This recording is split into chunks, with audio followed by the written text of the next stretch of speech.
On January 24, 2026, federal agents shot and killed Alex Pretti, a 37-year-old nurse and U.S. citizen in Minneapolis. Within hours, two governments told completely different stories about what happened. The Department of Homeland Security called him a would-be assassin who approached officers with a gun. Video showed him holding a cell phone, being disarmed while pinned down, then shot in the back. This wasn't just a disputed shooting. It was the moment Minneapolis became a test case for whether America can survive when federal and state governments stop agreeing on basic facts and start deploying competing armed forces against each other.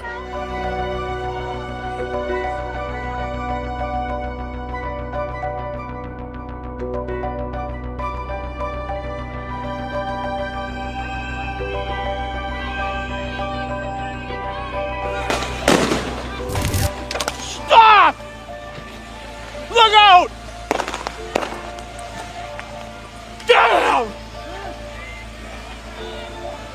Just chill. Okay. I'm fine. I don't even breathe anything. I'm just angry. I'm 7 years old. Angry. To understand why Minneapolis looks like Civil War conditions, you need to understand three things happening simultaneously.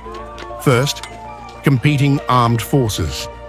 In December 2025, the Trump administration deployed 3,000 federal agents to Minneapolis, 5 times the number of the city's police force. This wasn't routine immigration enforcement. It included BORTAC, a Border Patrol Special Operations Unit normally used for cartel violence.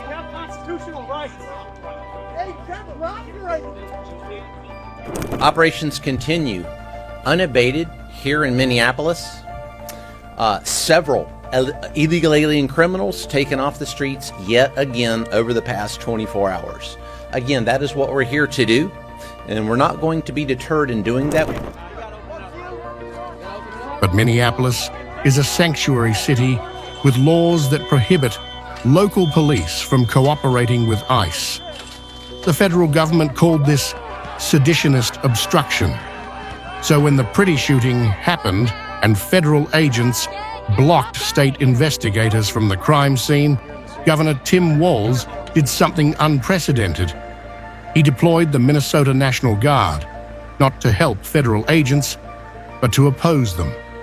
These Guard troops answer to the governor, not the president. Now 2 armed forces occupy the same city, asserting competing authority. And we moved to prevent the destruction and/or tampering with evidence related to Alex Pretti's shooting. And this includes any evidence the federal agents took from the scene of the shooting, preventing the state authorities from inspecting it. We've never had to do anything like this before. Never before. Which brings us to the second condition, the complete breakdown of shared reality. The federal government released its narrative immediately. An individual approached U.S. Border Patrol officers with a 9mm semi-automatic handgun. The officers attempted to disarm this individual, but the armed suspect reacted violently. Fearing for his life and for the lives of his fellow officers around him, an agent fired defensive shots. But witness video tells a different story. Alex Pretti is shown holding a phone, not a gun. He's tackled by multiple agents, pinned face down. An agent removes a holstered weapon from Pretti's waistband and walks away with it. After the weapon is secured and the agent is clear, other agents fire multiple shots into Pretti's back. A pediatrician who rushed to help said in a sworn affidavit that agents weren't performing CPR, they were counting his bullet wounds. This isn't a disagreement about interpretation. These are mutually exclusive realities. One government is lying. And in a civil war, that's the point where compromise becomes impossible. If it was the intention of Donald Trump to make an example of Minnesota, then I'm damn proud of the example that the world's seeing. What side do you want to be on? The side of an all-powerful federal government that can kill, injure, menace, and kidnap its citizens off the streets? Or on the side of a nurse at the VA hospital who died bearing witness to such government? The third condition, competing monopolies on legitimate violence. After blocking state investigators, federal agents faced a temporary restraining order from a federal judge, a Trump appointee, who ruled there was credible risk they would destroy evidence.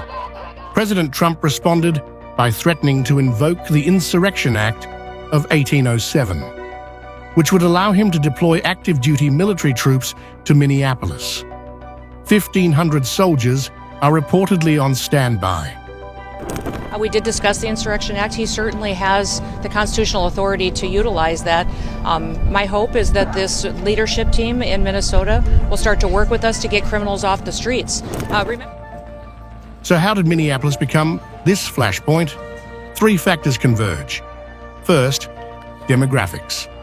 Minneapolis is home to over 84,000 Somali Americans, the largest concentration in the nation. 87% are U.S. citizens. The community has achieved political power, electing representatives like Congresswoman Ilhan Omar. The Trump administration explicitly targeted this community.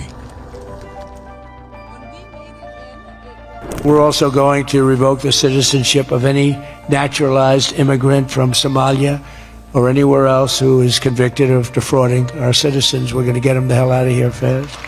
Think of that Ilhan Omar. She lives in Somalia. They don't have a government. They don't have a military. They don't have police. They don't have anything. All they have is murder and robbing ships, bringing in ships, pirates. Second, the legal framework. Minneapolis's sanctuary ordinances became the justification for federal intervention. And third, the infrastructure from 2020. When George Floyd was murdered, Minneapolis built networks of legal observers, medics, and rapid response teams. Those didn't disappear, they went dormant. When Operation Metro Surge began, they reactivated as icebreakers, using encrypted apps and orange whistles to track federal movements and protect neighbors. The crisis escalated in stages. On January 7th, ICE agent Jonathan Ross shot and killed Renee Good, a 37-year-old white U.S. citizen. The administration called her a violent radical. Her family said she wasn't involved in protests. Daily demonstrations erupted. On January 23rd, tens of thousands marched in a general strike despite minus 50-degree wind chills. More than 700 businesses closed. 100 clergy members blocked the airport and were arrested. The next morning, Alex Pretti, an ICU nurse who had cared for veterans, was killed while filming federal agents.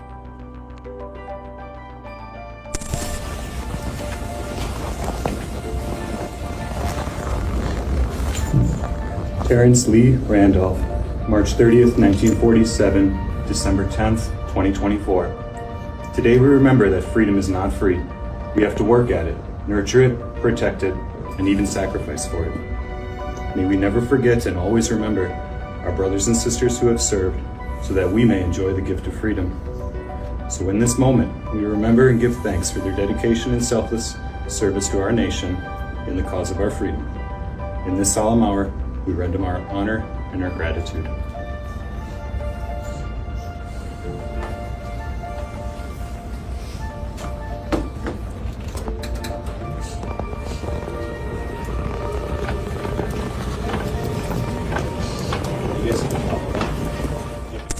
They described him to me as someone who was extremely empathetic and disturbed by the immigration and crackdown going on in his city, someone who would have cared very much about people he perceived to be under threat by the powerful, by the government. And the aftermath has been chaos.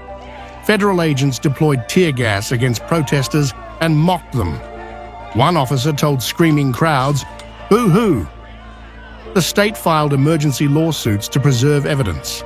The National Guard mobilized, and the constitutional question, at the center of everything, remains unresolved.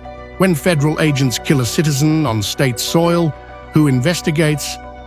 The state where it happened, or the federal government that employed the shooter? Those watching around the country, I would submit to you that just as Portland and Chicago and LA were precursors to Minneapolis, Minneapolis is a precursor to a whole lot of other places that they have their eye on right here, right now. And if we don't stop this behavior here, it will only expand, and it won't be good for anyone in our country. This is why Minneapolis matters beyond Minneapolis. The Trump administration has identified multiple sanctuary cities for similar operations: Chicago, Los Angeles, Portland, New York. If the Minneapolis model succeeds, if federal forces can operate without state oversight, kill citizens without state investigation, and ignore judicial orders, then every sanctuary jurisdiction faces the same fate. Civil war doesn't always start with declarations and battles. Sometimes it starts with standoffs, with competing authorities, with two governments that can no longer agree on what happened in a video everyone can see.